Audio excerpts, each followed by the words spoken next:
اللہ تعالیٰ نے ہمیں اپنی عبادت کے لیے پیدا کیا. اللہ تعالیٰ فرماتے ہیں وَمَا خَلَقْتُ الْجِنَّ وَالْإِنسَ إِلَّا لِيَعْبُدُونَ کہ میں نے جن و انس کو اپنی عبادت کے لیے پیدا کیا ہے. تو سب سے پہلی بات جسے ہمیں یاد رکھنا ہے وہ یہ کہ اللہ سبحانہ وتعالیٰ نے ہمیں اپنی عبادت کے لیے پیدا کیا. تو ہمیں کیا کرنا چاہیے؟ اللہ تعالیٰ کی عبادت کرنی چاہیے. اللہ سبحانہ وتعالیٰ کی عبادت ساری مخلوق کر رہی. قرآن مجید میں اللہ تعالیٰ فرماتے ہیں أَلَمْ تَرَ أَنَّ اللَّهَ يُسَبِّحُ لَهُ مَنْ فِي السَّمَاوَاتِ وَالْأَرْضِ وَالطَّيْرُ صَافَّاتٍ كُلٌّ قَدْ عَلِمَ صَلَاتَهُ وَتَسْبِيحَهُ وَاللَّهُ عَلِيمٌ بِمَا يَفْعَلُونَ. سورۃ النور آیت 41. کیا تم دیکھتے نہیں کہ آسمانوں اور زمین میں جو کچھ ہے، آسمانوں اور زمین میں جو کچھ ہے اور فضا میں پر پھیلائے ہوئے پرندے بھی، یہ سب اللہ کی تسبیح کر رہے ہیں. ہر چیز اللہ تعالیٰ کی تسبیح کر رہی ہے. ہر مخلوق کو اپنی نماز اور تسبیح کا طریقہ معلوم ہے. کل قد علم صلاتہ و تسبیحہ، اور جو کچھ وہ کرتے ہیں اللہ سب کو جانتا ہے. تو پھر ہمیں کیا کرنا چاہیے؟ کیا کرنا چاہیے؟ اپنی نماز اور تسبیح کا طریقہ معلوم کرنا چاہیے. نہ صرف یہ کہ سب مخلوق تسبیح کر رہی ہے بلکہ اللہ سبحانہ تعالیٰ کے آگے سجدہ بھی کرتی اور ان کے سجدے کا طریقہ اللہ تعالیٰ کو معلوم ہے. سورۃ الرعد 15 میں اللہ تعالیٰ فرماتے ہیں وَلِلَّهِ يَسْجُدُ مَن فِي السَّمَاوَاتِ وَالْأَرْضِ طَوْعًا وَكَرْهًا وَظِلَالُهُمْ بِالْغُدُوِّ وَالْآصَالِ. آسمانوں اور زمین میں جتنی بھی چیزیں ہیں خوشی اور ناخوشی سے اللہ کو سجدہ کر رہی ہیں، لیکن کر سب رہے ہیں. چیزوں کے سائے بھی صبح و شام سجدہ ریز ہوتے ہیں. جب سورج نکلتا ہے تو کسی بھی چیز کا سایہ، خواہ کوئی درخت ہو یا مکان ہو، اس کا سایہ کس طرف کو جاتا ہے؟ مغرب کی طرف. اور جب سورج غروب ہوتا ہے تو سایہ کس طرف چلا جاتا ہے؟ مشرق کی طرف. اللہ تعالیٰ نے ہمارا جسم ایسے بنایا ہے کہ ہم کھڑے بھی ہو سکتے ہیں، ہم جھک بھی سکتے ہیں اور ہم نیچے زمین پہ سجدہ بھی کر سکتے ہیں. لیکن بہت سی مخلوقات کو ایسا جسم نہیں ملا. پہاڑوں کو جو اللہ تعالیٰ نے بنایا تو وہ ایک ہی جگہ فکس ہے. درخت بھی جس طرح اگتے ہیں پھر وہ ایک ہی جگہ رہ جاتے ہیں، وہ خود نہیں جھک سکتے، لیکن ان کے وجود کا سایہ زمین پر پوری طرح سجدہ کر رہا ہوتا، وہ جھکا ہوا ہوتا ہے. سورۃ النحل 48-49 میں اللہ تعالیٰ فرماتے ہیں اولم يروا الى ما خلق الله من شيء يتفيأ ظلاله عن اليمين والشمائل سجدا لله وهم داخرون ولله يسجد ما في السماوات وما في الارض من دابة والملائكة وهم لا يستكبرون. کیا ان لوگوں نے اللہ کی پیدا کی ہوئی چیزوں میں سے کسی چیز کو بھی نہیں دیکھا کہ اس کا سایہ کس طرح دائیں سے بائیں اور بائیں سے دائیں اللہ کے سامنے سجدہ کرتے ہوئے ڈھلتا رہتا ہے. اور کتنا لمبا سجدہ کرتے ہیں، سارا دن ہی تقریباً. لیکن جو ہی سورج نکلتا ہے تو ان کا سایہ ڈھل جاتا ہے، پھر آہستہ آہستہ آہستہ کم ہوتا ہے اور پھر ختم نہیں ہوتا، آخر میں بھی تھوڑا سا رہتا ہے اور پھر بڑھنا شروع ہو جاتا ہے، دوبارہ کام شروع کر دیتے ہیں. تو گویا سارا دن وہ اپنے اس حال میں رہتے ہیں اور سجدہ کرتے رہتے ہیں. اور یہ سب چیزیں انتہائی عجز کا اظہار کر رہی ہیں، یعنی اللہ کے آگے جھکی ہوئی ہیں. آسمانوں اور زمین میں جتنی جاندار مخلوق ہے اور فرشتے بھی سبھی اللہ کو سجدہ کرتے ہیں اور وہ تکبر نہیں کرتے. تب آپ دیکھیے کہ زمین کی مخلوق ہو یا آسمان کی ہو، موجودات ہوں، نباتات ہوں، حیوانات ہوں، سب کے سب اللہ تعالیٰ کے آگے جھکے ہوئے ہیں. حتیٰ کہ فرشتے جن کو ہم دیکھ نہیں سکتے ان کے بارے میں اللہ تعالیٰ نے گواہی دی کہ وہ بھی سجدہ کرتے ہیں، وہ بھی جھکتے ہیں. تو اگر ساری کائنات اللہ تعالیٰ کے آگے عاجزی کر رہی ہے، جھکی ہوئی ہے، تو پھر مجھے اور آپ کو کیا کرنا چاہیے؟ کیا کرنا چاہیے؟ اللہ کے آگے جھک جانا چاہیے. جب اللہ تعالیٰ کی پکار آئے حی علی الصلاۃ، آ جاؤ نماز کی طرف، آؤ نماز کی طرف، تو ہمارا جواب کیا ہونا چاہیے؟ لا حول ولا قوت الا باللہ. گویا یہ بول کر ہم اللہ تعالیٰ سے توفیق مانگتے ہیں کہ اللہ ہمیں توفیق دے کہ ہم تیرے آگے دوڑتے ہوئے آئیں اور تیرے آگے جھک جائیں جس حال میں تو سب سے زیادہ ہمیں پسند کرتا ہے، یعنی سجدے کی حالت میں ہمیں اس تک پہنچنے کی تو توفیق دینے والا ہے. تو اس لیے کبھی بھی آذان سن کر نماز نہ چھوڑیں، جھک جائیں، عاجزی اختیار کریں، ورنہ کیا ہوگا؟ ساری کائنات تو ایک طرف اور سجدہ نہ کرنے والے دوسری طرف. ساری چیزیں میجورٹی اللہ کے آگے جھکی ہوئی ہے اور صرف چند انسان دنیا کے جو نماز نہیں پڑھتے وہ اکیلے تنہا رہ جائیں گے اور وہ اپنے انجام کو جا پہنچیں گے. سورۃ الحج آیت نمبر 18 میں اللہ تعالیٰ فرماتے ہیں الم تر ان اللہ یسجد له من فی السماوات ومن فی الارض والشمس والقمر والنجوم والجبال والشجر والدواب وَكَثِيرٌ مِّنَ النَّاسِ وَكَثِيرٌ حَقَّ عَلَيْهِ الْعَذَابُ وَمَن يُهِنِ اللَّهُ فَمَا لَهُ مِن مُّكْرِمٍ إِنَّ اللَّهَ يَفْعَلُ مَا يَشَاءُ. کیا تم دیکھتے نہیں؟ اللہ تعالیٰ بار بار کیا فرما رہے؟ کیا تم دیکھتے نہیں؟ غور نہیں کرتے؟ دیکھو تو، آنکھیں تو کھولو، کیا ہو رہا ہے کائنات میں؟ کیا تم دیکھتے نہیں کہ جو کچھ آسمانوں اور زمین میں ہے، اور سورج، چاند، ستارے، پہاڑ، درخت، چوپائے اور لوگوں کی ایک کثیر تعداد اللہ کے لیے سجدہ کر رہی ہے. تو اے انسان جو سجدہ نہیں کرتا، تجھے کیا ہے؟ تو کیوں نہیں نماز پڑھتا؟ تو کیوں نہیں اللہ کے آگے جھکتا جبکہ باقی سب جھک رہے ہیں؟ اور بہت سے لوگ ایسے بھی ہیں جو عذاب کے مستحق ہو چکے ہیں. یہ کون ہے پھر جو عذاب کے مستحق ہوئے؟ جو سجدہ کرنے سے انکار کرتے ہیں. یہ بتائیے کہ سب سے پہلے سجدے سے انکار کس نے کیا تھا؟ ابلیس نے. تو اللہ سبحانہ تعالیٰ نے اس کے ساتھ کیا معاملہ کیا؟ اللہ تعالیٰ اس سے ناراض ہو کے اس کو وہاں سے نکال دیا اپنے پاس. حالانکہ اس نے اللہ تعالیٰ کو نہیں، اللہ کی مخلوق کو سجدے سے انکار کیا تھا. گویا اللہ سبحانہ تعالیٰ کا حکم نہیں مانا تھا، اللہ کی بات نہیں مانی تھی. تو نماز پڑھنے کا حکم کس نے دیا ہے؟ اللہ تعالیٰ نے. تو اگر کوئی شخص اللہ تعالیٰ کا حکم نہیں مانتا تو پھر اللہ تعالیٰ نے اس کے لیے کیا تیار کر رکھا ہے؟ اس کی اکڑ کو توڑنے کے لیے آگ تیار کر رکھی ہے. اور بہت سے لوگ ایسے بھی ہیں جو عذاب کے مستحق ہو چکے ہیں، اور جسے اللہ ذلیل کر دے پھر اسے کوئی عزت دینے والا نہیں. اور اللہ وہی کرتا ہے جو وہ چاہتا ہے، جو کچھ اللہ چاہتا ہے وہ کر لیتا ہے. یہ جو ذلیل کرنے کی بات ہے یہ بھی بڑی امپورٹنٹ. سوچئے کبھی ایسا ہوا کہ آپ کو بھری محفل میں کسی نے ڈانٹ دیا ہو تو آپ نے کیسا محسوس کیا؟ سب کے سامنے کیا لگا آپ کو؟ کہ میری بےزتی ہو گئی. اس بےزتی کا آپ پر کوئی اثر ہوا؟ حالانکہ کیا تھا، ایک بات ہی تو تھی اور کوئی بڑی بات نہیں تھی، تھوڑی سی بات تھی، بس بات ہوئی ختم ہو گئی. لیکن اس کا اثر آپ کے دل پر پڑتا ہے کبھی؟ اب مثلاً گھر میں مہمان آئے ہوئے ہوں اور آپ کی امی آپ کو ڈانٹ دیں مہمانوں کے سامنے، تو ہو سکتا ہے کہ ڈانٹ آپ کو بری نہ لگے، لیکن کیا چیز بری لگے گی؟ کہ ان کے سامنے ڈانٹ دیا. اگر آپ کے ہسبینڈ آپ کو آپ کے پیرنٹس کے سامنے ڈانٹ دیں تو کیسا لگے گا؟ بہت برا لگے گا. اسی طرح اگر آپ کو بھرے بازار میں کوئی پیٹ دے، وہ مارنے لگ جائے، تو آپ کو کیا محسوس ہوگا؟ برا لگے گا نا. تو سوچئے ان لوگوں کا کیا حال ہوگا، ان کی بے عزتی کا کیا حال ہوگا جنہیں پوری مخلوق کے سامنے، ہر چیز کے سامنے جہنم میں پھینکا جائے گا. وہ ذلت کیسی ذلت ہوگی، وہ کیسی بے عزتی ہوگی، اس کا تو کوئی تصور بھی نہیں کر سکتا. لیکن یہ ذلت کس کے لیے ہے؟ ان لوگوں کے لیے جو تکبر کرتے ہیں، جو اللہ کے آگے جھکتے نہیں ہیں. اس لیے ہم دیکھتے ہیں کہ جو اللہ سبحانہ و تعالیٰ کے مقرب فرشتے ہیں وہ سجدے میں پڑے رہتے ہیں. کچھ فرشتے ایسے ہیں جو اپنی پیدائش کے دن سے لے کر آج تک صرف سجدے میں انہوں نے سر اٹھایا ہی نہیں. کچھ ایسے ہیں جو صرف رکوع میں ہیں، انہوں نے رکوع سے سر اٹھایا ہی نہیں کبھی. کچھ ایسے جو ہاتھ باندھ کے کھڑے ہیں اور تسبیح کر رہے ہیں اور وہ اس سے کبھی رکے ہی نہیں، کنٹینیوس. آپ دیکھیں کہ دنیا میں آپ بہترین سے بہترین کیسٹ پلیئر، ریکارڈر، آئی فون، کوئی بھی چیز لے لیں جس پر آپ کچھ پلے کرنا چاہیں تو اس کی ایک لمٹ ہوتی ہے. اس میں کتنا زیادہ ڈیٹا آ جاتا ہے، 64 GB. پھر کیا ہوتا ہے؟ وہ بھی بھر جاتا ہے. آپ کوئی بھی چیز اگر پلے کرنا چاہیں، ایک دن رات لگی رہے گی، کچھ عرصہ لگی رہے گی، پھر اس چیز کی بیٹری ختم ہو جائے گی، پھر اس میں کوئی خرابی واقع ہو جائے گی، وہ ہیٹ اپ ہو جائے گی اور کام ختم. کوئی چیز دنیا میں پرماننٹلی کام نہیں کرتی.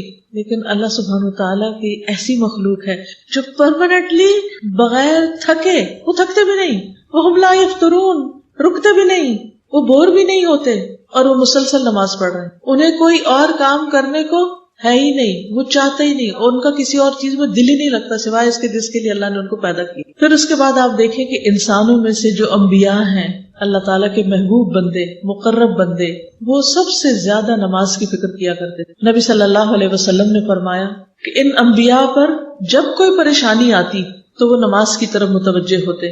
پھر اللہ سبحانہ تعالیٰ نے پیغمبروں کو نماز کی پابندی کا حکم بھی دیا.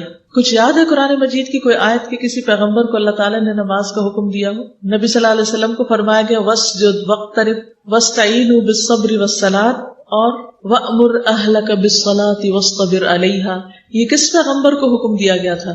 نبی صلی اللہ علیہ وسلم کو. حضرت عیسیٰ علیہ السلام کو زندہ رہنے تک نماز کی وصیت کی گئی تھی. سورۃ مریم میں اللہ تعالیٰ فرماتے ہیں قال انی عبد اللہ آتانی الکتاب وجعلنی نبیا وجعلنی مبارکا اینما کنت واوصانی بالصلاة والزکاة ما دمت حیا. عیسیٰ علیہ السلام نے کہا بے شک میں اللہ کا بندہ ہوں اس نے مجھے کتاب دی اور مجھے نبی بنایا اور مجھے بابرکت بنایا جہاں بھی میں ہوں، جہاں بھی میں جاؤں برکتیں ہی برکتیں، اور مجھے نماز اور زکوٰۃ کی وصیت کی جب تک میں زندہ رہوں، یعنی زندگی کے آخری لمحے تک نماز کی پابندی۔ ابراہیم علیہ السلام بھی اپنی اور اپنی اولاد کی نماز کی فکر کرتے ہیں۔ سورۃ ابراہیم آیت 40 میں آتا ہے رب اجعلنی مقیم الصلاۃ ومن ذریتی ربنا وتقبل دعا، اے میرے رب مجھے نماز قائم کرنے والا بنا دے اور میری اولاد میں سے بھی، اے ہمارے رب اور میری دعا قبول فرما۔ اور بس آپ دیکھیے کہ نماز کی پابندی کی دعا کرتے ہیں، حالانکہ وہ پیغمبر ہیں پھر بھی فکر کرتے ہیں، اور صرف اپنی نہیں اپنے بچوں کی بھی فکر کرتے ہیں۔ ہم میں سے بہت سے لوگ خود نماز پڑھ لیتے ہیں، بچے سوئے رہتے ہیں، کہتے ہیں ہائے بیچارے، ان کو نہیں اٹھاتے، ان کو نہیں جگاتے۔ ہم ان کی پڑھائی کی زیادہ فکر کرتے ہیں ان کی نماز سے، کہتے ہیں کہ اگر ان کی نیند ڈسٹرب ہوگی تو پھر یہ پڑھ نہیں سکیں گے، اور اگر پڑھیں گے نہیں تو ان کے نمبر اچھے نہیں آئیں گے، اگر نمبر اچھے نہیں آئیں گے تو اچھی جاب نہیں ملے گی، اچھی جاب نہ ملی تو اچھی جگہ شادی نہیں ہوگی۔ تو دنیا کے لیے اس قدر بھاگ دوڑ کہ دنیا جنت بن جائے، ہر چیز اچھی ہو جائے، خواہ نماز فوت ہو جائے، خواہ نماز نہ بھی پڑھی جائے۔ ایک مومن تو ایسا نہیں ہوتا، وہ تو اپنی اور اپنے ساتھ اپنی اولاد کی بھی فکر کرتا ہے کہ وہ نمازوں کی پابند ہو۔ سورۃ ابراہیم 37 میں وہ کہتے ہیں ربنا انی اسکنت من ذریتی بواد غیر ذی زرع عند بیتک المحرم ربنا لیقیموا الصلاۃ فاجعل افئدۃ من الناس تہوی الیہم وارزقہم من الثمرات لعلہم یشکرون۔ اے ہمارے رب، بے شک میں نے اپنی اولاد کو اس وادی میں آباد کیا ہے، یعنی ساری دنیا چھوڑ کر بے آب و گیاس بالکل ایک صحرا میں لا کے میں نے اپنی اولاد کو بسایا، جہاں زندگی کی کوئی سہولت نہیں، جہاں کچھ نہیں اگتا، غیر ذی زرع، تیرے حرمت والے گھر کے پاس۔ کیوں لا کے بسایا یہاں اے ہمارے رب؟ تاکہ وہ نماز قائم کرے۔ مقصد یہ ہے ان کو ہر چیز سے ہٹا کے یہاں لانے کا کہ یہ تیرے بندے بن جائیں، تیری عبادت کریں۔ آج ہم میں سے کون پیرنٹس ایسے ہیں کہ جو اپنا گھر مسجد کے قریب لیں تاکہ ہمارے بچے سہولت کے ساتھ جماعت سے نماز پڑھ سکیں؟ اور کب کس نے گھر بنا کر یہ کہا اے رب میں نے اپنے بچوں کو یہاں اس گھر میں لا بسایا ہے تاکہ وہ تیری عبادت کریں، اور اس مسجد کے قریب گھر بنایا ہے تاکہ وہ تیری عبادت کے پابند ہو۔ اب تو ٹرینڈ یہ ہو گیا کہ لوگ مسجدوں سے دور گھر بناتے ہیں تاکہ وہ مسجد کا شور نہ ہے، وہ اذان کی آواز آتی ہے نا، نیند خراب ہو جاتی، بچے ڈسٹرب ہو جاتے ہیں۔ پھر جن بچوں کے ہم عیش و عشرت کا اور آرام کا اتنا خیال رکھتے ہیں، بڑے ہو کر وہ ہمارے بھی نہیں رہتے، کیونکہ ہم نے ان کو اللہ کا نہ بنایا تو اللہ تعالیٰ نے ان بچوں کو پھر اپنے ماں باپ کا بھی بننے کی توفیق نہ۔ تو ہم چاہے گھر بنائیں، چاہے کہیں ٹریول کریں، چاہے کوئی پلان کریں، پروگرام بنائیں، شادی بیاہ پارٹی کچھ بھی، تو اس میں نمازوں کے ٹائم کی پابندی کرتے ہوئے ہر چیز کا خیال رکھیں۔ پہلا سوچیں کہ نماز کس وقت ادا ہوگی۔ مثلاً سفر پہ آپ چل رہے ہیں، نکل رہے ہیں، تو ٹائم دیکھیں کہ نماز کا وقت تو نہیں قریب، تو نماز پڑھ کے نکلیں، یا پھر بیچ میں روک لیں گاڑی اگر اپنے اختیار میں نہیں روک سکتے تو جہاں بیٹھے وہیں پڑھیں، کیونکہ نماز تو وقت کی پابندی کے ساتھ فرض ہے، وہ تو پڑھنی ہی پڑھنی ہے۔ ابراہیم علیہ السلام نے اپنے بچوں کی نماز کی فکر کی تھی، لہٰذا آپ دیکھیے کہ پھر بچوں کے اندر کیسا اخلاق پیدا ہوا۔ ان کے بیٹے اسماعیل علیہ السلام کے بارے میں سورۃ مریم میں آتا ہے 54 اور 55 وَاذْكُرْ فِي الْكِتَابِ اسماعیل، اس کتاب یعنی قرآن مجید میں اسماعیل کا ذکر کیجیے۔ اِنَّهُ كَانَ صَادِقَ الْوَعْدِ، بے شک وہ وعدے کے سچے تھے، یہ ان کی خاص خوبی بیان کی گئی، وعدے کے بڑے پابند تھے۔ وَكَانَ رَسُولًا نَبِيًّا، اور رسول نبی تھے۔ وَكَانَ يَأْمُرُ أَهْلَهُ بِالصَّلَاةِ، وہ اپنے گھر والوں کو نماز کا حکم دیتے تھے، وَالزَّكَاةِ، اور زکوٰۃ کی ادائیگی کا حکم دیتے تھے۔ وَكَانَ عِندَ رَبِّهِ مَرْضِيًّا، اور وہ اپنے رب کے نزدیک ایک پسندیدہ انسان تھے۔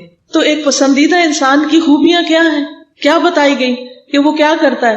صرف خود نہیں، گھر والوں کو بھی نماز کا حکم دیتا ہے، گھر والوں کی نماز کی بھی فکر کرتا ہے۔ اور پھر پسندیدہ انسان کان صادق الوعد، وعدے کا سچا، جو کہا اسے کر کے دکھایا۔ پھر آپ دیکھیے ابراہیم علیہ السلام کی بیوی حضرت سارہ، آپ کو معلوم ہے کہ جب حضرت ابراہیم علیہ السلام نے سارہ علیہ السلام کو ساتھ لے کر ہجرت کی، جب ان کو آگ میں پھینکا گیا اور پھر وہاں سے اللہ تعالیٰ نے ان کو بچا لیا، تو پھر انہوں نے اس علاقے کو چھوڑ دیا کیونکہ وہاں رہنے کا کوئی جواز نہیں تھا۔ تو وہ اپنی بیوی اور اپنے بھتیجے یعنی لوط علیہ السلام کو لے کر نکلے۔ تو وہ ایک ایسی بستی میں پہنچے جس میں بادشاہوں میں سے ایک بادشاہ یا ظالموں میں سے کوئی ظالم رہتا تھا۔ اس نے ابراہیم علیہ السلام کے پاس یہ حکم بھیجا کہ سارہ علیہ السلام کو اس کے پاس بھیج دیں، یعنی اپنی بیوی کو میرے پاس بھیج دو تاکہ میں اس کے ساتھ جو چاہوں کروں. کتنا مشکل وقت تھا. تو اب کیا کرتے، بھیجنا ہی پڑا، کیونکہ اگر آپ کسی ملک میں داخل ہو جاتے ہیں تو آپ کو اس ملک کے قانون کی پابندی کرنی پڑتی، اور ویسے بھی وہ ایسا ظالم تھا کہ وہ نہ بھیجتے تو شاید وہ مار ڈالتا. اور دیکھ لیجئے ابراہیم علیہ السلام اللہ کے دوست ہیں، لیکن آزمائش کتنی بڑی آ گئی. ابھی ایک آزمائش سے نکل کے آ رہے ہیں اور ایک اور آزمائش. سوچئے کسی بھی مرد کو اگر یہ کہا جائے کہ تم اپنی بیوی کو میرے پاس بھیج دو، کتنا مشکل وقت ہوگا. لیکن انہوں نے خودکشی نہیں کی. سارہ علیہ السلام نے کیا کیا، جب وہ لائی گئی اس کے محل میں، جب وہ بادشاہ ان کے پاس آیا تو وضو کر کے نماز پڑھنے لگ گئی. کہنے لگی اے اللہ، اگر میں تجھ پر اور تیرے رسول پر ایمان رکھتی ہوں. کون تھے رسول؟ ابراہیم علیہ السلام. تو مجھ پر اس کافر کو مسلط نہ کرنا، تو میری عزت کی حفاظت کرنا. تو کہتے ہیں کہ بادشاہ کا سانس گلے میں پھنس گیا اور وہ گر کر ایڑیاں رگڑنے لگا. ایک اور روایت میں آتا ہے کہ جو ہی اس نے ہاتھ آگے بڑھا اس کا ہاتھ پتھر ہو گیا. یہ کس چیز کا نتیجہ تھا؟ کس چیز کا؟ اس نماز کا فائدہ تھا کہ اللہ تعالیٰ کا حکم ہے نا. ابھی آپ نے آیت بتائی کہ وَاسْتَعِینُوا بِالصَّبْرِ وَالصَّلَاةِ، کہ ایسی مشکل آزمائشوں کے وقت کیا کرو، نماز پڑھ کے اللہ سے مدد مانگو. عام طور پر لوگوں کا حال کیا ہوتا ہے، جب مشکل آتی ہے سب سے پہلے نماز ہی چھوڑ بیٹھتے ہیں. وہ اتنے پریشان ہوتے ہیں کہ کہتے ہیں میں تو نماز ہی بھول گئی. اللہ نہ کرے کہ ہماری زندگیوں میں ایسا کوئی وقت آئے کہ ہم نماز بھولیں یا اس سے کوتاہی کریں، یا اللہ تعالیٰ سے ناراض ہو کر اللہ کی عبادت چھوڑ بیٹھے. یہ سخت آزمائش ہوتی، اور یہ بھی عذاب کی ایک قسم ہوتی کہ جس میں انسان، کئی دفعہ لوگوں نے آپ سے بھی سوال کیا ہوگا، لوگ پوچھتے ہیں کہ آزمائش اور عذاب میں کیا فرق ہوتا ہے، ہمیں کیسے پتا چلے کہ کوئی تکلیف ہمارے لیے آزمائش ہے یا پھر عذاب ہے اللہ کا. اگر کسی تکلیف کے آنے پر ہم اللہ تعالیٰ کے اور قریب ہو جاتے ہیں تو یہ آزمائش ہے. اللہ تعالیٰ اس سے درجے بلند کرنا چاہتا ہے. وہ کسی گناہ کی سزا نہیں ہے بلکہ کیا ہے، ایک امتحان ہے. اور اگر کوئی شخص اس پر جب امتحان آئے اور وہ اور بگڑ بیٹھے اور اللہ سے اور دور ہو جائے تو سمجھے کہ یہ کسی گناہ کی سزا ہے. کیونکہ نیکی کے بعد ایک اور نیکی کا موقع مل جانا، یہ پہلی نیکی کا ثواب ہوتا ہے.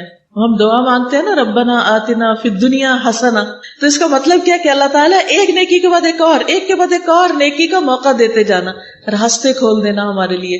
تو جب ایک شخص ایک نیکی کرتا ہے تو اللہ تعالیٰ اس کو دل کھول دیتا ہے، اس کو نیکی سے محبت ہوتی ہے، وہ اگلی اور اچھی کرتا ہے. جب وہ کرتا ہے تو پھر ایک اور دروازہ کھلتا ہے، ایک اور کھلتا ہے، ایک اور کھلتا ہے. لیکن اگر انسان نیکی کے مواقع سے فائدہ نہیں اٹھاتا تو کیا ہوتا ہے، جب ایک نیکی چھوڑتا نا، مثلا کچھ لوگ ہوتے ہیں اچھا چلو نفل چھوڑ دیتے ہیں. اب کیا ہوتا ہے، ایک دن نفل چھوڑے نا ذرا، اگلے دن دل مانے گا پڑھنے کو، اگلے دن پھر شیطان کوئی بہانہ کروا دے گا، پھر چھوٹ جائیں گے، اگلے دن پھر چھوٹ جائیں. آپ کہیں گے اوہ یہ کیا ہو گیا، میں تو اچھی بھلی اتنی پابندی کرتی تھی، اشراق اور چاشت کی ہے تو میرے زندگی سے نکل گیا. تو جب نیکی کے بعد مزید نیکی کا موقع ملتا جائے تو سمجھے کہ اللہ تعالیٰ راضی ہے، چاہے مشکل سے ہی ملے. اور اگر نیکی کے مواقع چھننے لگے اور نیکی کرنے کو دل نہ چاہے، نیکی کے لیے دل سخت ہو جائے، یا انسان عبادت چھوڑ بیٹھے، یا اللہ تعالیٰ سے ناراض ہو جائے، تو یہ انسان کی بدبختی کی علامت ہوتی. تو اللہ تعالیٰ ہم سب کو اس سے محفوظ رکھے. اللہ ہمیں ایسی آزمائش میں نہ ڈالنا کہ ہم تجھ سے دور ہو جائیں، کیونکہ یہ سب سے بڑی آزمائش ہے کہ انسان اللہ سے دور ہو جائے اور اللہ تعالیٰ کی عبادت میں کمی کر دے. تو اس لیے ہر حال میں مشکل ہو کے آسان، چھوٹی ہو کے بڑی، جو میسر ہو نیکی کرتے چلے جائیں. تو بہرحال آپ دیکھیے کہ سارہ علیہ السلام کو اللہ تعالیٰ نے اس نماز کے پڑھنے کی برکت سے ایسی غیبی مدد کی کہ ان کی عزت بھی محفوظ ہوئی. اور اس کے بعد بادشاہ کے پاس ایک اور لونڈی تھی حضرت ہاجر، وہ انہوں نے ان کو گفٹ کے طور پر دے دی. کہا کہ یہ عورت بہت مختلف عورت، یہ کوئی معمولی چیز نہیں ہے، یہ ان کی کرامت تھی. اور پھر اللہ تعالیٰ نے ان کے لیے راستے کھولے، اور پھر حضرت ہاجرہ سے حضرت اسماعیل علیہ السلام پیدا ہوئے، اور پھر اس سے وہ گھر آباد ہوا جس کی محبت میرے اور آپ کے دل میں ہر وقت تڑپتی رہتی. اور ہم میں سے جب کوئی سنتا ہے نا کہ فلاں حج پہ جا رہا ہے تو دل کا حال کیا ہوتا ہے، جب سنتے فلاں عمرے پہ جا رہا ہے تو دل کیسے مچلنے لگتا ہے کہ ہم بھی اڑ کے پہنچ جائیں. اللہ تعالیٰ تیرے لیے تو کچھ مشکل نہیں. تو شروع کہاں سے ہوا تھا، انہی لوگوں سے نا. اللہ نے ان کو اپنی طرف آنے کی وجہ سے اور نیکیوں کا موقع دے دیا. تو کبھی کسی حال میں بھی نماز کو بدنام نہ کرے کہ اچھا ہم نے تو نماز پڑھی تھی، ہماری تو دعا قبول نہیں ہوئی. کیا ہم نے وضو صحیح کیا تھا؟ کیا سجدے صحیح کیے تھے؟ کیا جو کچھ اس میں پڑھا تھا وہ صحیح تھا؟ یہ صرف ایک حاضری لگائی تھی. لیکن نا بہت سے لوگ کہتے ہیں ہم نے نماز پڑھی فائدہ نہیں. بھائی کیوں نہیں ہوا؟ کیونکہ ریسیپی ٹھیک نہیں تھی. سارے لوگ کیک بناتے ہیں، کیا سب کا کیک ٹھیک بنتا ہے؟ کیوں نہیں ٹھیک بنتا؟ طریقے میں فرق ہوتا ہے نا. تب آپ کہ میں تو اتنے پیسوں کا سب کچھ خرید کے لائی تھی, میرا تو کچھ نہیں بنا, آج کے بعد کیک ہی نہیں بنا رہی. نہیں بھائی, اپنے آپ کو ٹھیک کرو, پہلے کیک بنانا سیکھو, پھر صحیح مزہ آئے گا بنانے کا. اگر طہارت ہی ٹھیک نہیں, غسل ہی ٹھیک سے نہیں کرتے, وضو ہی ٹھیک سے نہیں کر رہے, رکوع سجدہ قیام یہی ٹھیک سے ادا نہیں ہو رہا, نماز میں چوری ہو رہی ہے, سطر ہی ٹھیک نہیں, تو کیا نماز پڑھی آپ نے؟ کیونکہ نماز کے تو ادائیگی کی اور قبولیت کے لیے کچھ شرائط ہیں, کچھ آداب ہیں. صرف چند ٹکرے مار لینے کا نام نماز نہیں ہے. تو اس لیے کبھی خدا کے لیے نماز کو بدنام نہ کریں, کیونکہ یہ اللہ کا وعدہ ہے. اور اتنی بڑی مثال ہمارے سامنے ہے کہ کس طرح اللہ تعالیٰ نے حضرت سارہ کی مدد کی. پھر آپ دیکھیں کہ نبی صلی اللہ علیہ وسلم اور آپ کے صحابہ کی پہچان کیا ہے, اور پھر اس کے بعد آپ کی امت کی پہچان کیا ہوگی.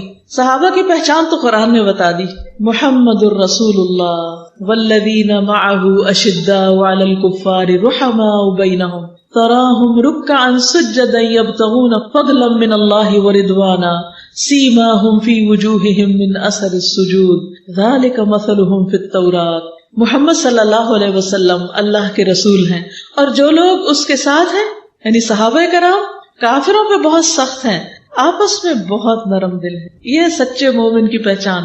وہ ایک دوسرے کے ساتھ بہت ہی نرم ہوتے ہیں, محبت کرنے والے ہوتے ہیں, ایک دوسرے کے لیے مہربان ہوتے ہیں, ایک دوسرے کی کیئر کرنے والے ہوتے ہیں, ایک دوسرے کا خیال کرنے والے ہوتے ہیں, ایک دوسرے کی ضرورت کو سمجھنے والے ہوتے ہیں. رحماء بینہم, اور ان کی پہچان کیا؟ تراہم رکعا سجدا, تم ان کو دیکھو گے کہیں رکوع کر رہے ہیں, کوئی سجدہ کر رہا ہے, یعنی ان کو سب سے زیادہ محبت ہی نماز سے ہے. آج آپ دیکھیں لوگ حجاب بھی اوڑھ لیتے ہیں, درس بھی اٹینڈ کر لیتے ہیں, نمازوں کی پابندی نہیں کرتے. کس قدر آفت ہے. یہ کیسا دین ہے جس کا پہلا رکن ہی نماز ہے, پہلی شرط ہی نماز ہے. اور پھر یبتغون فضلا من اللہ ورضوانا, وہ اپنے رب کا فضل اور اس کی رضا ڈھونڈتے رہتے ہیں کہ کس طرح رب کو خوش کر دے, راضی کر دے. سیماہم فی وجوہہم من اثر السجود, سجدوں کی کثرت کی وجہ سے ان کے پیشانیوں پر, ان کے ماتھوں پر امتیازی نشان موجود ہیں. ان کی یہی صفت تورات میں بیان ہوئی ہے کہ محمد صلی اللہ علیہ وسلم کے ساتھی اس طرح ہوں گے. ایک دفعہ کسی نے پوچھا کہ یا رسول اللہ صلی اللہ علیہ وسلم, آپ ہمیں تو پہچانتے ہیں, لیکن آپ کے بعد جو آپ کی امت کے لوگ آئیں گے آپ ان کو کیسے پہچانیں گے؟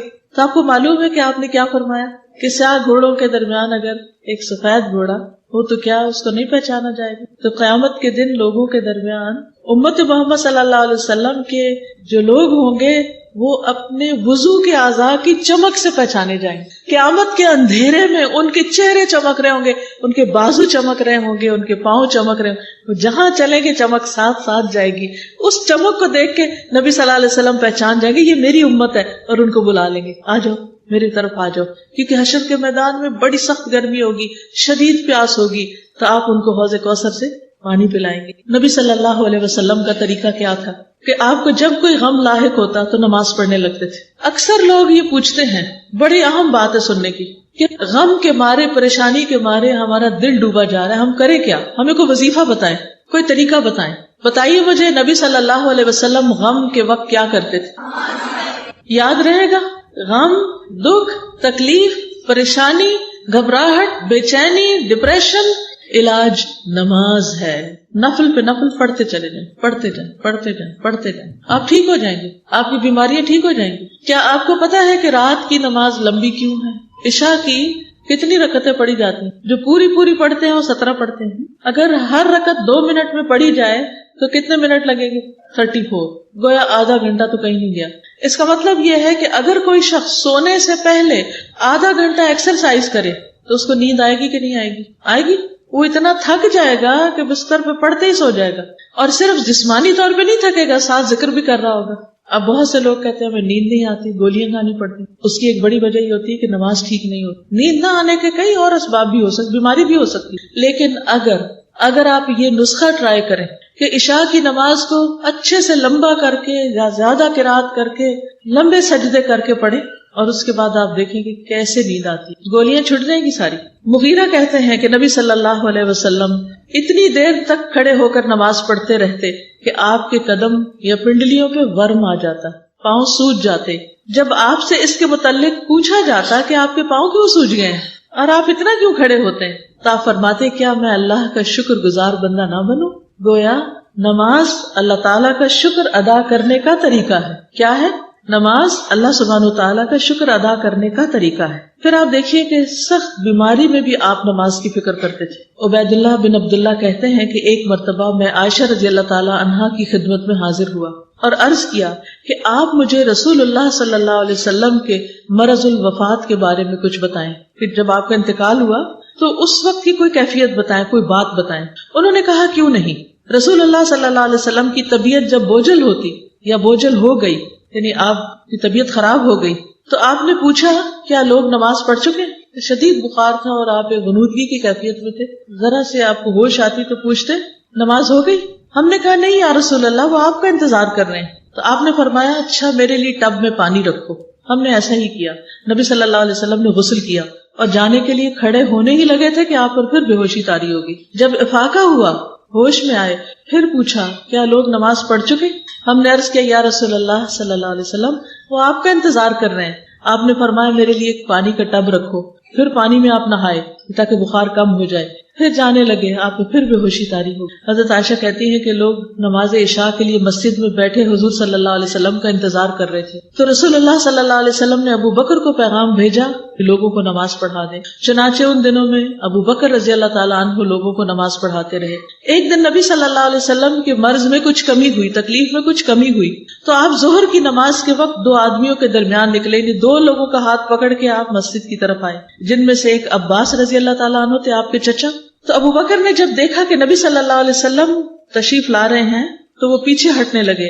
نبی صلی اللہ علیہ وسلم نے انہیں اشارہ کیا کہ اپنی جگہ پر ہی رہیں، پیچھے نہ ہٹیں، اور اپنے ساتھ آنے والے دونوں ساتھیوں کو حکم دیا. تو انہوں نے نبی صلی اللہ علیہ وسلم کو ابو بکر رضی اللہ عنہ کے پہلو میں بٹھا دیا. ابو بکر رضی اللہ تعالیٰ عنہ کھڑے ہو کر نماز پڑھتے رہے اور رسول اللہ صلی اللہ علیہ وسلم بیٹھ کر نماز پڑھنے لگے. دو لوگوں کو پکڑ کر نماز کے لیے جا رہے ہیں. ہم میں سے کتنے ہی لوگ ایسے ہیں جن کے گھروں کے ساتھ یا پچھواڑے میں مسجد ہے اور مرد گھر میں نماز پڑھیں یا پڑھ ہی نہیں رہے. وہ آپ صلی اللہ علیہ وسلم کے امتی ہونے کا دعویٰ کیسے کرتے ہیں جب وہ آپ کے طریقے پر ہی نہیں؟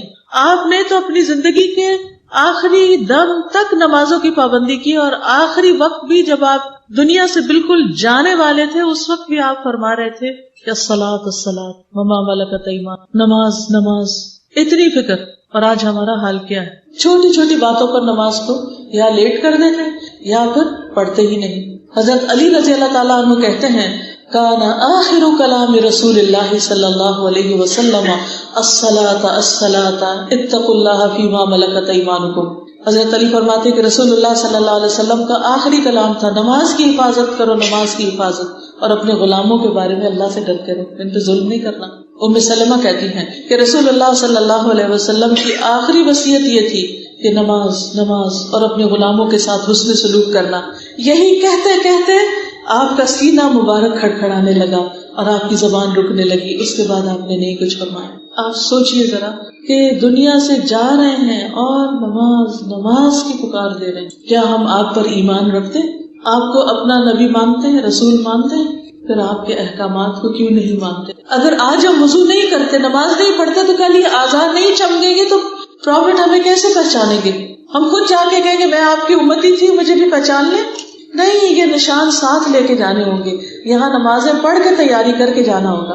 پھر یاد رکھیے کہ نماز اسلام کا دوسرا رکن ہے. بنی الاسلام علی خمس، شہادت اللہ الہ الا اللہ وان محمد رسول اللہ واقام الصلاۃ وایتاء الزکاۃ وحج البیت وصوم رمضان.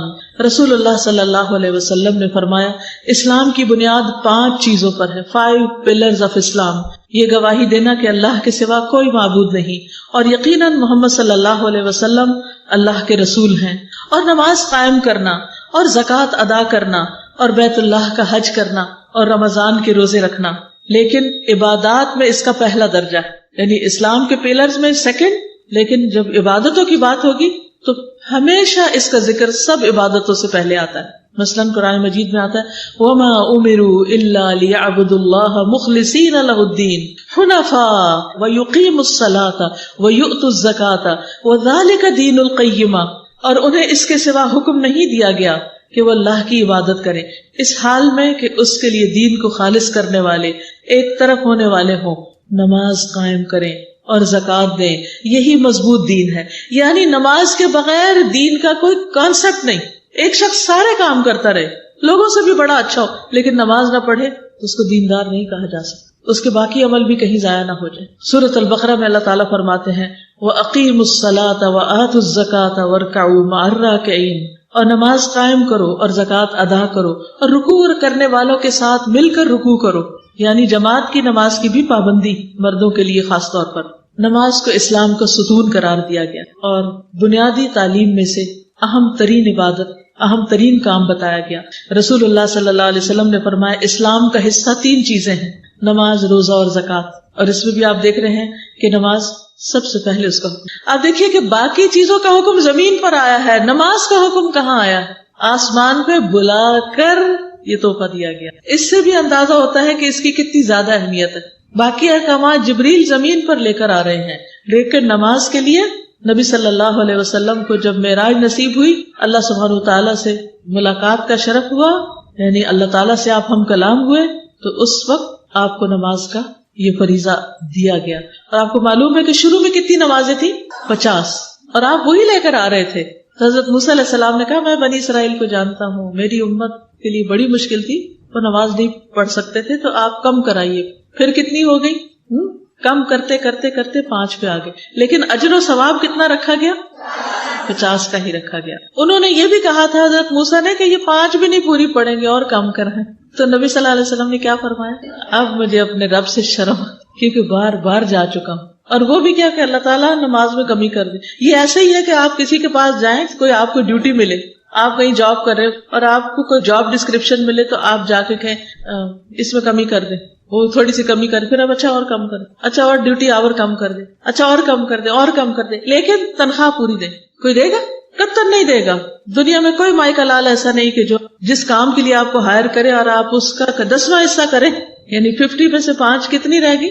10واں حصہ، اور پھر اجر پورے کا پورا ملے، تنخواہ پوری کی پوری ملے، اور اس کو بھی کئی گنا بڑھانے کا وعدہ کیا گیا ہو۔ لیکن کس قدر شرم کی بات ہے کہ ہم 5 بھی نہیں پڑھ پاتے، ان کی بھی پابندی نہیں کرتے۔ آخر ہم نے کیا سوچ رکھا ہے کہ اللہ تعالیٰ کو کیا منہ دکھائیں گے؟ اللہ سبحانہ و تعالیٰ روزانہ 2 بار فرشتوں سے بندوں کی نماز کی خبر لیتے ہیں، 2 بار پوچھتے ہیں ان سے کہ میرے بندے کیا کر رہے تھے۔ ابو ہریرہ کہتے ہیں کہ رسول اللہ صلی اللہ علیہ وسلم نے فرمایا تمہارے پاس دن اور رات میں فرشتے باری باری آتے ہیں، اور وہ نماز فجر اور نماز عصر میں جمع ہوتے ہیں۔ جو فرشتے رات کو تمہارے پاس رہیں وہ آسمان پہ جاتے ہیں تو ان کا رب ان سے پوچھتا ہے، حالانکہ وہ بندوں کا حال خوب جانتا ہے، تم نے میرے بندوں کو کس حال میں چھوڑا؟ وہ کہتے ہیں ہم نے اس حال میں چھوڑا کہ وہ نماز پڑھ رہے تھے، اور اس حال میں ان کے پاس پہنچے کہ وہ نماز پڑھ رہے تھے۔ پھر اسی طرح دن کے فرشتے جب جاتے ہیں اللہ تعالیٰ ان سے پوچھتے ہیں، پھر رات والے فرشتے جب صبح جاتے ہیں اللہ تعالیٰ ان سے پوچھتے ہیں، دن میں 2 بار پوچھتے ہیں۔ بتائیے اگر ہم نماز نہ پڑھتے ہوں تو وہ جا کے کیا بتائیں گے؟ کیا بتائیں گے جا کے؟ کہ ہم نے تیرے بندوں کو اس حال میں چھوڑا کہ وہ ٹیلی ویژن کے آگے بیٹھے ہوئے تھے، وہ کمپیوٹر پہ مصروف تھے، وہ بازاروں میں پھر رہے تھے، وہ لمبی تان کے سو رہے تھے، وہ فیس بک پہ بیٹھے ہوئے کمنٹس دے رہے تھے لوگوں۔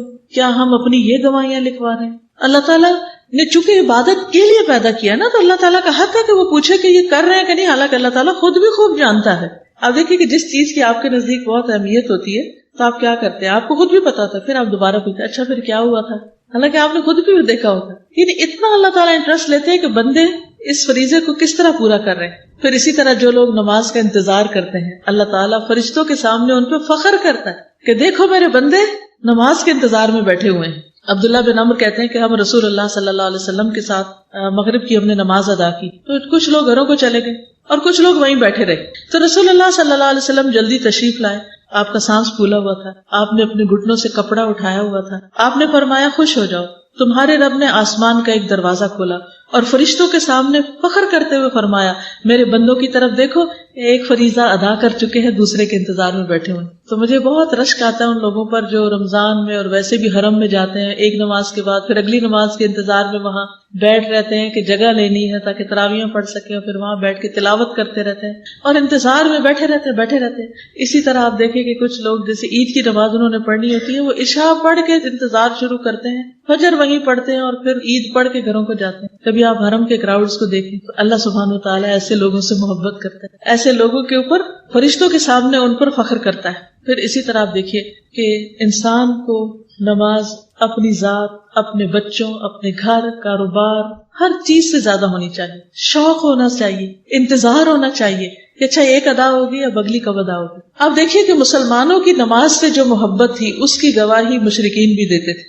ابو ہریرہ کہتے ہیں کہ ایک مرتبہ رسول اللہ صلی اللہ علیہ وسلم نے زجنان اور اسفان کے درمیان پڑاؤ ڈالا تو مشرکین نے کہا ان لوگوں کی ایک نماز ہے جو انہیں اپنے باپ دادا اور بیٹوں سے بھی زیادہ پیاری ہے اور وہ عصر کی نماز ہے. آتا نا حافظوا علی الصلوات والصلاۃ الوسطی. تو آپ لوگوں کے دل میں بھی اس نماز کی اتنی ہی محبت ہونی چاہیے. اس لیے تم اس وقت اکٹھے حملہ کر دینا تاکہ وہ ایک ہی دفعہ شکست کھا جائے. ادھر جبریل علیہ السلام نبی صلی اللہ علیہ وسلم کے پاس آئے, آپ کو حکم دیا کہ آپ اپنے صحابہ کو 2 حصوں میں کر دیں. ایک گروہ کو آپ نماز پڑھا دیں اور دوسرا ان کے پیچھے دشمن کے سامنے ڈٹا رہے, جگہ نہیں چھوڑنی, اور وہ اپنا حفاظتی سامان اور اسلحہ اپنے ساتھ رکھے. پھر دوسرا آ کر نبی صلی اللہ علیہ وسلم کے ساتھ نماز ادا کرے. اس کو صلاۃ الخوف کہتے ہیں. اس کا طریقہ قرآن مجید میں تفصیل سے بیان ہوا. اس سے پتہ چلتا ہے کہ خواہ خوف ہو, جان کا موقع ہو, پھر بھی نماز ادا کرنی چاہیے. حدیث میں آتا ہے نبی صلی اللہ علیہ وسلم نے فرمایا منافقوں پر فجر اور عشاء سے زیادہ بھاری کوئی نماز نہیں. اگر انہیں ان نمازوں کا ثواب معلوم ہو جائے تو وہ اس میں ضرور پہنچے, اگرچہ انہیں اپنے سرین پر گھسٹ کر ہی آنا پڑے, یعنی اپنی پیٹھ پر گھسٹ کے بھی آنا پڑے کہ پاؤں چلتے نہیں, پھر بھی یہ مسجد میں پہنچے اور یہ نمازیں ضرور ادا کریں. پھر آپ دیکھیے کہ جب نماز کا وقت شروع ہوتا ہے, جیسے ابھی شروع ہو چکا ہے, تو ایک منادی کو بھیجا جاتا ہے. منادی ہوتے ہیں آواز دینے والا. وہ اعلان کرتا ہے آدم کے بیٹو اٹھو, اس آگ کو بجھاؤ جو تم نے اپنے نفسوں کے لیے جلائی, یعنی جو گناہ کر چکے ہو, اٹھو اور آگ بجھاؤ. تو وہ کھڑے ہوتے ہیں, وضو کرتے ہیں, تو ان کی آنکھوں سے گناہ جھڑ جاتے ہیں. اور جب وہ نماز پڑھتے ہیں تو اس نماز اور پچھلی نماز کے درمیانی وقفے میں ہونے والے گناہ بخش دیے جاتے ہیں. پھر وہ لوگ گناہ کر کے آگ جلاتے ہیں. جو ہی ظہر کی نماز کا وقت ہوتا ہے تو اعلان کرنے والا اعلان کرتا ہے بنو آدم اٹھو اور اس آگ کو بجھاؤ جو تم نے اپنے نفسوں کے لیے جلائی. وہ یہ اعلان سن کر کھڑے ہو جاتے ہیں, وضو کرتے ہیں, نماز پڑھتے ہیں. تو اس نماز اور پچھلی نماز کے درمیان ہونے والے گناہوں کو بخش دیا جاتا ہے. جب عصر کی نماز ہوتی ہے تو اسی طرح ہوتا ہے, جب مغرب کا وقت ہوتا ہے تو پھر اسی طرح ہوتا ہے, جب عشاء کا وقت ہوتا ہے تو پھر اسی طرح ہوتا ہے. جب لوگ سوتے ہیں تو وہ بخشے ہوئے سوتے ہیں. اگر اس حال میں جان بھی چلی جائے تو فکر کی بات نہیں. پھر آپ صلی اللہ علیہ وسلم نے فرمایا بعض لوگ بھلائی کی حالت میں رات گزارنے والے ہیں اور بعض لوگ شر میں لتھڑ کے رات گزارنے والے, یعنی وہ نجاست کے ساتھ اور بے نماز ہو کے سوتے ہیں, نماز ادا نہیں کرتے. اللہ سبحانہ وتعالیٰ یہ بھی فرماتے ہیں کہ ہم نے مال اس لیے اتارا ہے کہ نماز قائم کی جائے اور زکوٰۃ ادا کی جائے, یعنی بندوں کو نعمتیں اس لیے دی ہیں کہ وہ اللہ تعالیٰ کا شکر ادا کرنے والے ہیں. ہم سب کو یہ معلوم ہے کہ ہماری یہ زندگی ایک دن ختم ہوگی اور پھر خاتمے کے بعد دوبارہ ہم نے اٹھنا ہے اور اللہ سبحانہ وتعالیٰ کے حضور حاضر ہونا ہے. اور جب اللہ تعالیٰ کے پاس جائیں گے اور ملاقات ہوگی تو پہلا سوال نماز کے بارے میں ہوگا, پہلا حساب. تو دنیا میں بھی پھر سب سے زیادہ فکر کس چیز کی کرنی چاہیے؟ نماز کی, کہ یہ پوری ہو جائے. نبی صلی اللہ علیہ وسلم نے فرمایا قیامت کے دن لوگوں کے اعمال میں سے جس عمل کا حساب سب سے پہلے ہوگا وہ ان کی نماز ہوگی.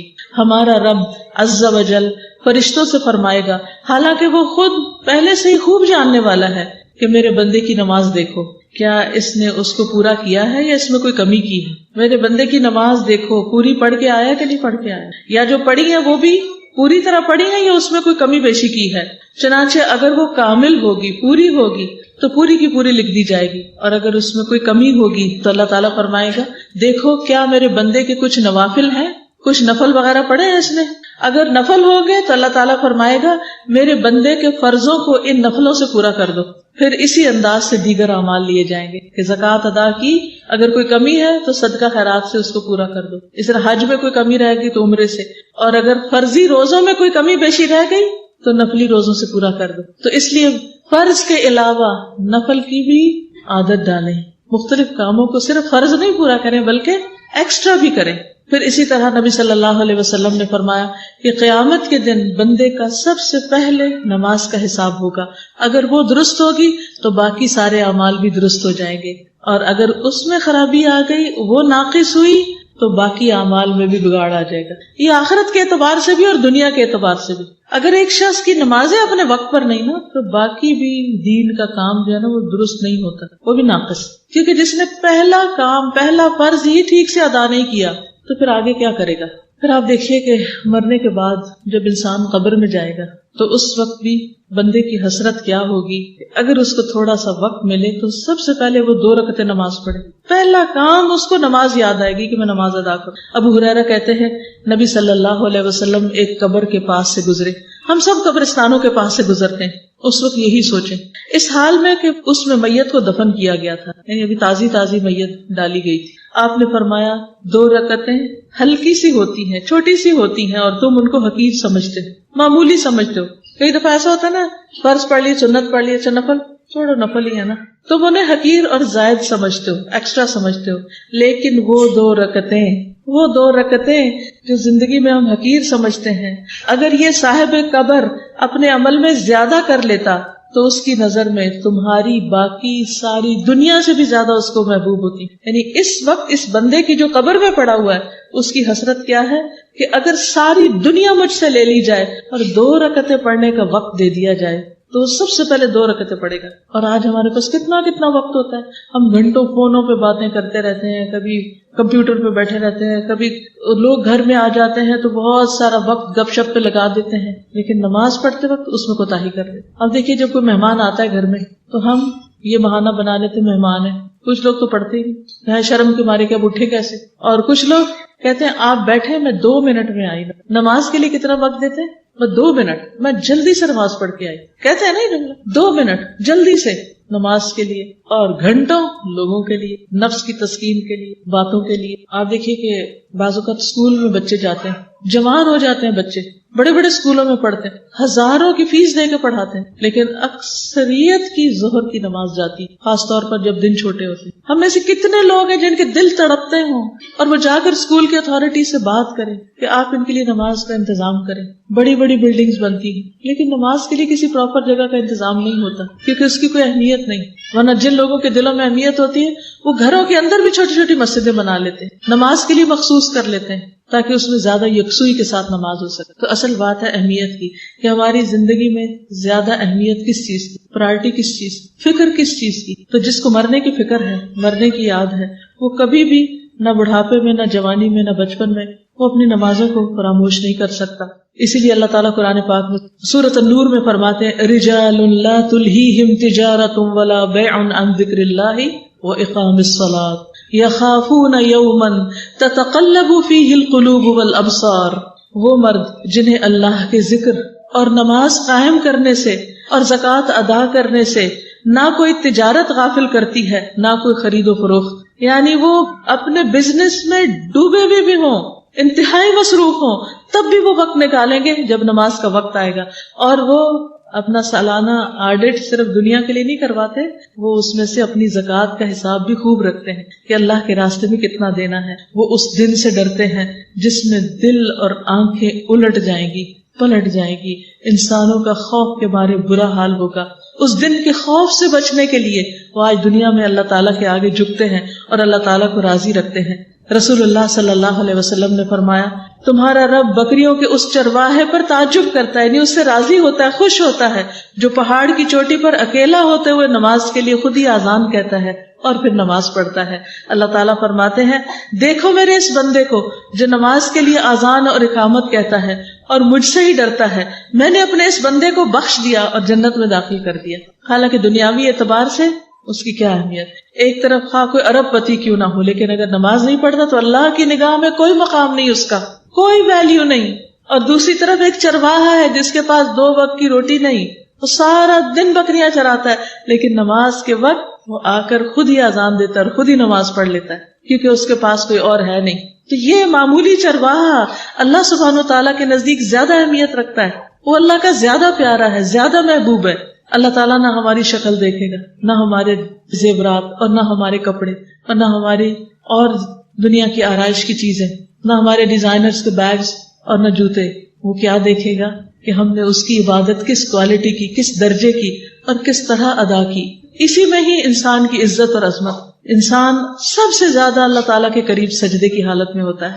نبی صلی اللہ علیہ وسلم کا طریقہ کیا تھا کہ آپ اپنے گھر میں کام کاج میں مصروف ہوتے, ازواج سے بات چیت کر رہے ہوتے کہ اتنے میں آذان ہو جاتی تو آپ سب سے اجنبی ہو جاتے اور سب کو چھوڑ کر نماز کے لیے چلے جاتے. کیا ابھی تک ہمیں یہ عادت پڑی ہے کہ جب آذان ہو تو سارے کام چھوڑ دیں کہ پہلے ذرا نماز پڑھ لیں؟ اکثر ایسے ہوتا ہے کہ اچھا ہم کہتے ہیں یہ ایک دفعہ ختم ہو جائے نا پھر میں آرام سے نماز پڑھوں گی، اتنے میں نماز اتنی لیٹ ہو جاتی ہے کہ پھر آرام کا وقت نہیں ہوتا، پھر وہ ٹکرے ہی مار کے اٹھ جاتے ہیں. ایسی ہی نماز کو منافق کی نماز قرار دیا گیا کہ جو عصر کی نماز کے لیے انتظار کرتا رہتا ہے دھوپ کے زرد ہونے کا، حتیٰ کہ وہ جب ڈوبنے کے قریب ہوتا ہے تو جلدی سے اٹھ کر چند ٹکرے ایسے مارتا ہے زمین پہ جیسے مرغی دانا چننے کے لیے زمین پہ ٹھونگے مارتی ہے جلدی، اور اس میں اللہ کو کچھ بھی یاد نہیں کرتا. نبی صلی اللہ علیہ وسلم نے نماز کو تاخیر سے ادا کرنے سے منع کیا. ابو ذر کہتے ہیں کہ رسول اللہ صلی اللہ علیہ وسلم نے مجھے بلایا اور فرمایا، اے ابو ذر، قریب ہے میرے بعد ایسے حکمران ہوں گے جو نماز کو فوت کر دیں گے، تو تم نماز کو اپنے وقت پہ پڑھنا. اگر تو نے نماز کو اپنے وقت پر پڑھ لیا تو وہ نماز جو پھر بعد میں حاکم کے ساتھ پڑھی گئی وہ تیرے لیے نفل ہو جائے گی، ورنہ تو نے تو اپنی نماز پوری کر ہی لی. یعنی اگر کسی مسجد میں بہت لیٹ نماز ہوتی ہے یا کچھ لوگ بہت دیر سے کسی دفتر میں نماز پڑھنے کی چھٹی دیتے ہیں تو انسان کو دیر کی بجائے اپنے وقت پر نماز پڑھنی چاہیے، کیونکہ اول وقت میں نماز پڑھنے پر اللہ سبحانہ و تعالیٰ کی بخشش کا وعدہ ہے. پھر اسی طرح نماز کا فوت ہونا جو ہے وہ انتہائی فکر کی بات ہے. کیا آپ کو معلوم ہے کہ نبی صلی اللہ علیہ وسلم کی نماز غزوہ خندق کے موقع پر فوت ہو گئی جب کفار نے آپ کو بہت مشغول کر لیا. آپ جو کسی کو بد دعا نہیں دیتے تھے، اس دن آپ نے فرمایا کہ اللہ ان کے گھروں کو اور قبروں کو آگ سے بھر دے، انہوں نے ہمیں نماز عصر سے روک دیا یہاں تک کہ سورج غروب ہو گیا. اور آج ہم لوگ آرام سے سورج نکل آتا ہے اور لوگ فجر پڑھ رہے ہوتے ہیں، سورج ڈوب جاتا ہے اور وہ عصر قضا کر رہے ہوتے ہیں. آخر کیوں؟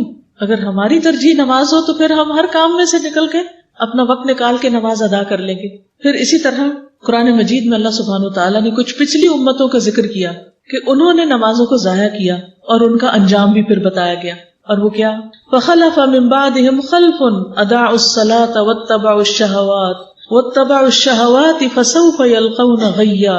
پھر ان کے بعد یعنی پہلے جو نیک لوگ تھے یا نیک ماں باپ، ان کے بعد ان کی نالائق اولاد ان کی جانشین بنی، جنہوں نے نماز کو ضائع کیا اور اپنی خواہشات کے پیچھے لگ گئے، دنیا کے عیش و عشرت میں لگ گئے اور جہنم کے گڑھے میں وہ جا پڑیں گے. کتنا صاف حکم کہ اگر کسی کے ماں باپ نماز پڑھتے اور بچے نہیں پڑھتے تو ماں باپ کی نمازیں بچوں کو ہرگز فائدہ نہ دیں گی. ابو بصرہ غفاری کہتے ہیں رسول اللہ صلی اللہ علیہ وسلم نے ہمارے ساتھ مخمس میں عصر کی نماز پڑھی، پھر آپ نے فرمایا یہ نماز تم سے پہلی امتوں پر بھی پیش کی گئی تو انہوں نے اس کو ضائع کر دیا، تو جو آدمی اس کی حفاظت کرے گا اسے دوہرا اجر ملے گا. تو اس لیے کہیں بھی ہو، کیسے بھی حالات ہوں، نماز نہیں چھوڑنی چاہیے. نبی صلی اللہ علیہ وسلم نے فرمایا جب آدمی کسی جنگل میں ہو اور نماز کا وقت آ جائے تو وضو کرے، اگر پانی نہ ہو تو تیمم کر لے، پھر اگر تکبیر کہے تو اس کے دونوں فرشتے اس کے ساتھ نماز پڑھیں گے.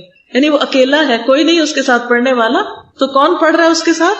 کرام کاتبین، کیونکہ وہ وہی کر رہے ہوتے ہیں نا جو انسان کر رہا ہوتا ہے اس کو لکھ رہے ہوتے ہیں، تو وہ ساتھ شامل ہو جاتے ہیں. اگر اس نے آذان بھی دی اور تکبیر بھی کہی تو اس کے ساتھ اللہ کے اتنے بڑے بڑے لشکر نماز پڑھیں گے جن کے کنارے دکھائی نہ دیں گے. سبحان اللہ.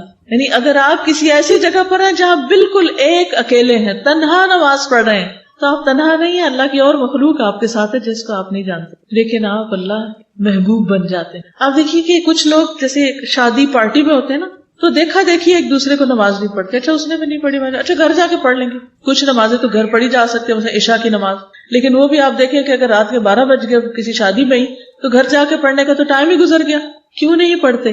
سبھی مسلمان ہیں، کیونکہ شرماتے ہیں لوگ کیا کہیں گے، یا پھر کپڑے ہم نے ایسے پہن رکھے ہوتے ہیں جن میں نماز پڑھی نہیں جا سکتی. تو جب ہم گھر سے نکلنے لگتے ہیں تو پہلے انتظام کر کے جائیں نا کہ ان کپڑوں میں اگر مجھے وضو کی ضرورت پیش آئی تو بازو اوپر ہو جانے چاہیے، یا وہ اتنے باریک نہیں ہونے چاہیے کہ نماز نہ پڑھی جا سکے، یا وہ اتنے اکڑے ہوئے نہیں ہونے چاہیے کہ میں جھک نہ سکوں، یا ایسے زیورات نہیں ہونے چاہیے، یا ایسا میک اپ نہیں ہونا چاہیے کہ جو نماز اور وضو کے راستے میں حائل ہو جائے. کیونکہ کیا ہم میں سے کوئی اللہ تعالیٰ کے سامنے جا کے یہ کہہ سکتے ہیں اللہ پاک وہ فلاں نماز میں نے اس لیے نہیں پڑھی تھی کیونکہ میں نے میک اپ کیا ہوا، تو میں کیسے خراب کرتی، پھر لوگوں کے سامنے مجھے شرم آتی. لوگوں سے شرماتے ہیں، اللہ سے نہیں شرماتے. لوگوں سے ڈرتے ہیں، اللہ سے نہیں ڈرتے. اور پھر شادی کے دن جب اللہ تعالیٰ خوشی دے رہے آپ نماز چھوڑ دیتے ہیں. پھر شادیاں کیسے برکت والی شادیاں ہوں، کوئی غم کا موقع آتا ہے لوگ نماز چھوڑ دیتے ہیں کہ اس غم میں بھی نماز پڑھی جائے گی. فرض تو کسی حال میں بھی نہیں چھوڑا جا سکتا. اس لیے کہیں پر بھی ہوں، چاہے آپ اکیلے ایک ہوں، کوئی نہ پڑھ رہا ہو، آپ اٹھیں اور نماز پڑھیں، چاہے سب باتیں بنائیں. قیامت کے دن ان باتیں بنانے والوں کا کیا ہوگا؟ اللہ تعالیٰ کے فیورٹ یہ ہوں گے یا آپ ہوں گے جو ان سب کو چھوڑ کر اللہ کے آگے جھک جائیں؟ ہمیں اپنا مقام لوگوں کی نظر میں نہیں دیکھنا چاہیے، ہمیں اپنا مقام اللہ سبحانہ وتعالیٰ کی نظر میں دیکھنا چاہیے کہ وہاں ہم کیسے لگ رہے ہوں گے۔ پھر اسی طرح بعض اوقات کپڑے کم ہوتے ہیں، بعض اوقات کپڑا پلیت ہو جاتا ہے، تو اس صورت میں بھی اگر کوئی چارہ نہ ہو تو جس حال میں ہے نماز ادا کر لیں۔ پھر بیمار بھی ہو تو نماز نہ چھوڑیں، کھڑے ہو کے نہیں پڑھ سکتے بیٹھ کے پڑھ لیں، بیٹھ کے نہیں پڑھ سکتے اشاروں سے پڑھ لیں، لیٹ کے پڑھ لیں، لیکن نماز نہ چھوڑیں۔ عمران بن حسین کہتے ہیں کہ مجھے بواسیر کا مرض تھا، تو میں نے نبی صلی اللہ علیہ وسلم